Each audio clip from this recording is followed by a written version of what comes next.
So I'm pretty convinced that Tally's actress must have heard my review, or at least my comparison video from earlier this week, because she was definitely standing up for herself the entire episode. Hi guys, my name is Maria Park and this is Approach to Nerd, and in this episode we are reviewing Motherland, Fort Salem, episode 6, entitled Up is Down. Guys, yeah. This episode was really good and pretty freaking traumatizing because everybody in this episode had some trauma going on, it seems. We also learned a little bit more about what potentially may be going on with the spree. So I guess we'll just jump right into the episode because, again, a lot of stuff happened in this one. So number one thing we did learn for certain is that the Bellwether clan, family, whatever, is being targeted. But it's actually Bellwether women of childbearing age. We see that Petra basically is investigating what happened, and she goes to like the morgue where the necro teacher of Scylla is there, and they're basically there's 17 bodies that they thought were civilians, but it turns out they're not civilians. They're actually witches, and they're not only witches, they are Bellwethers. They have Bellwether marks, but they're Bellwethers that were basically like extended families, so some of them didn't even realize they were witches, which is really messed up, and all of them had their vocal boxes cut out. So the spree is absolutely targeting the Bellwethers, which is very interesting because they're only one family. Yeah, they're military royalty, but they're only one family in the military. So why are they specifically going after the Bellwethers? I really want to know that. Abigail is not doing well.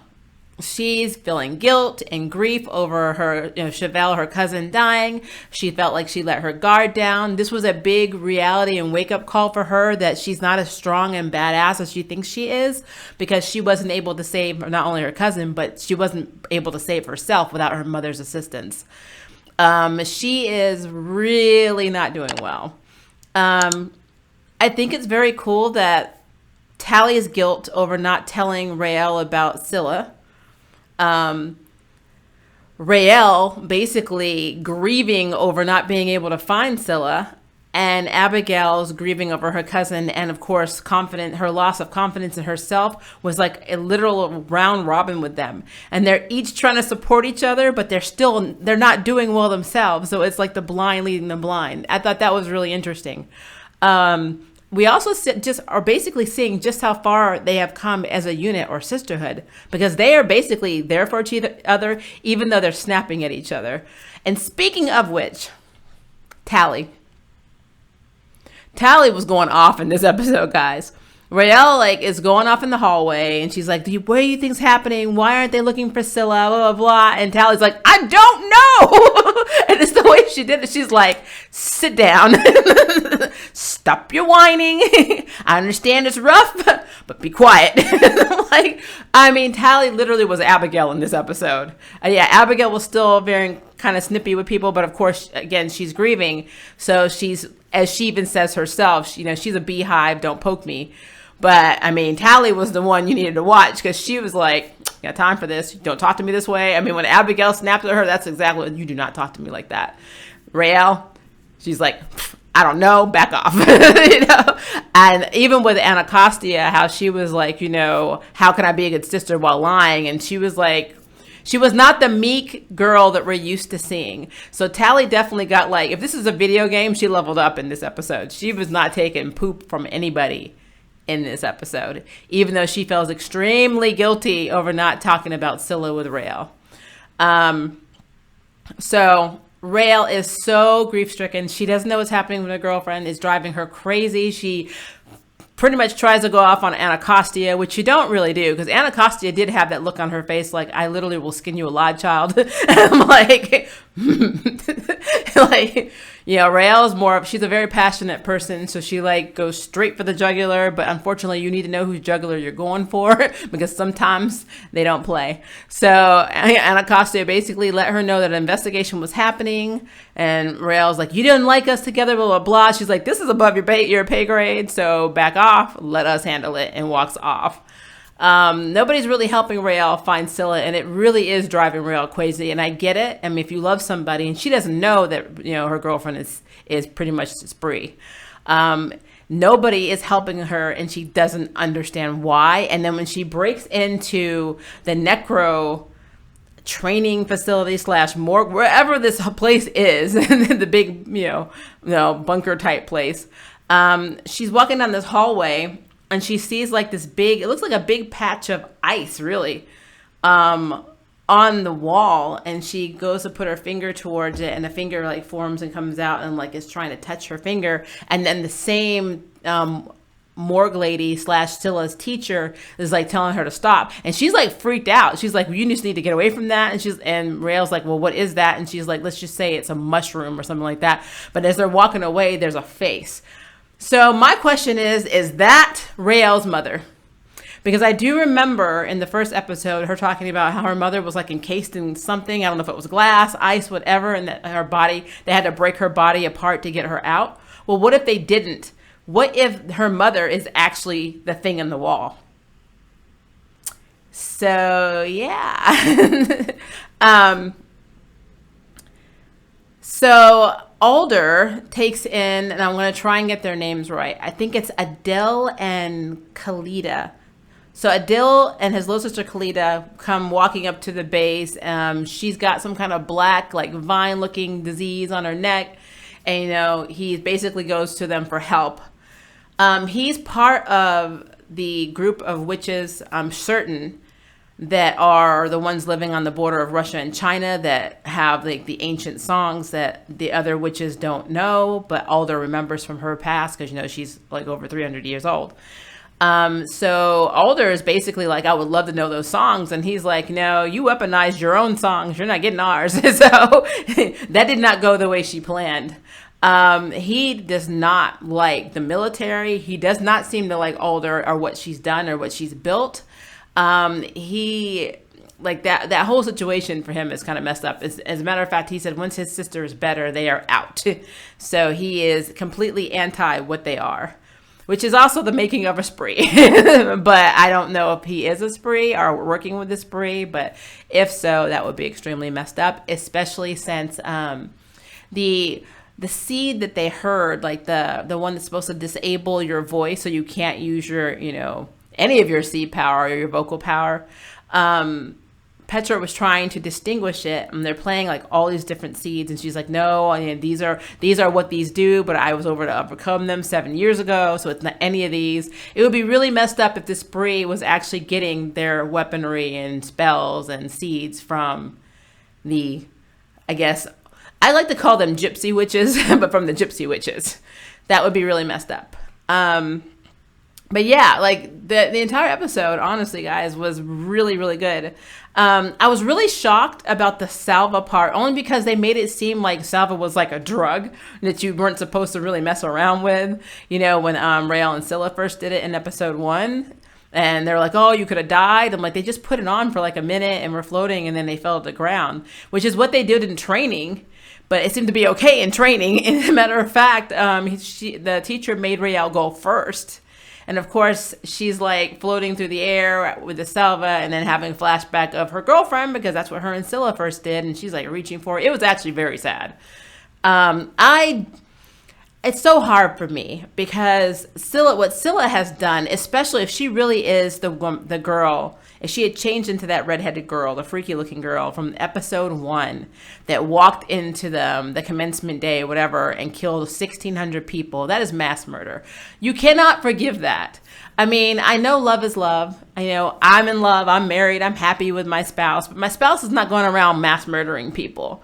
And, it's just like, and if that were to occur, we would not be together because, I have this thing called a moral compass. So that is a problem. And I understand, wanting to support this couple because they are a lesbian couple and LGBT couples, we want them to stay together because unfortunately, even though there is a little bit more representation, the couples 9 times out of 10 don't work out. One either dies or moves away or breaks up for some reason or cheats. It's just a very horrible outcome normally. So you want to root for the couple that is like a main center of a show like this.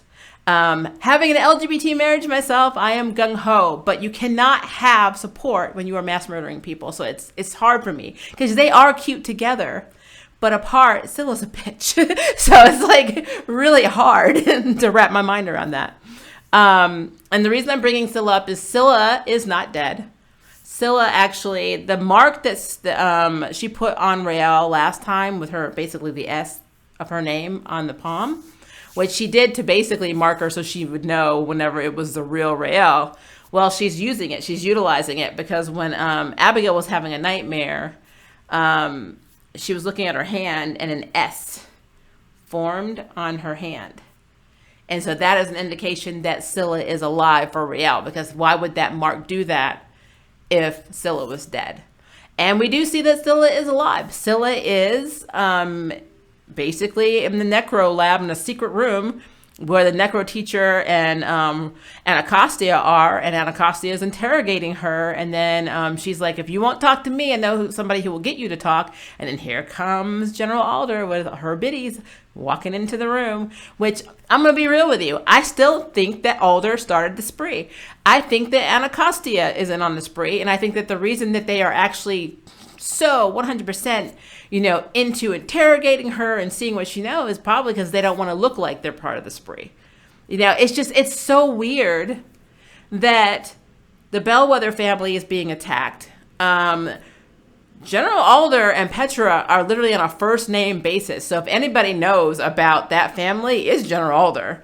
I mean, who else would have access to all of the lineage of the Bellwethers but Alder? Because she would have all of the records of every Bellwether that basically either dodged or married outside of the witch race or whatever. That's something Alder would have access to. I don't know anybody else powerful enough to have that information, honestly. So it's just weird. I am not ruling her out, I'm sorry, as the head of the spree. And honestly, Scylla, the way Scylla looked at her was like, oh, it was like, she was like, oh crap. I don't know. I just have a feeling, and I just feel like I'm right. So, but I mean, the truth will be revealed.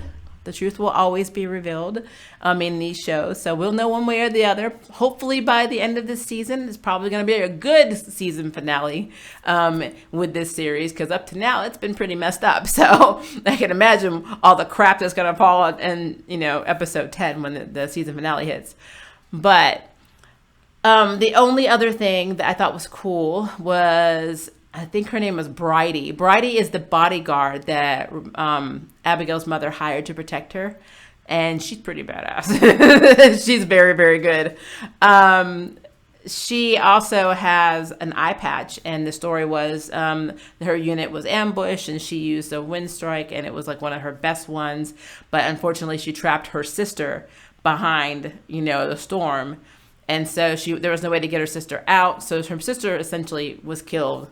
And she felt guilty about it. And as she was fighting her way out, she lost her eye. And instead of having them fix her eye, she just kept it that way as penance for not being able to save her sister, which I thought was very, very interesting and hopefully not foreboding for the unit. Because the unit, when Raelle goes to look for Scylla, she steals all of their salva. She puts like 7 patches on her neck and she's like flying around looking for Scylla.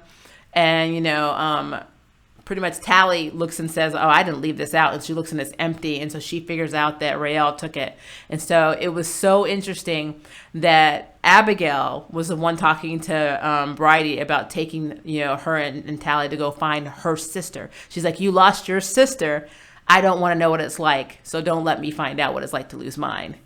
And I was like, oh, I mean, the feels, man. This episode had the feels, but like in terms of them being a unit and actually, being sisters now, they're there. They're already there. I'm so happy about this. And I want to say this, that I am so happy because if you follow my Charmed reviews, one of the biggest problems I've had with that series is the sisterhood. They are biologically related, but they act like they're a unit in Motherland, Fort Salem.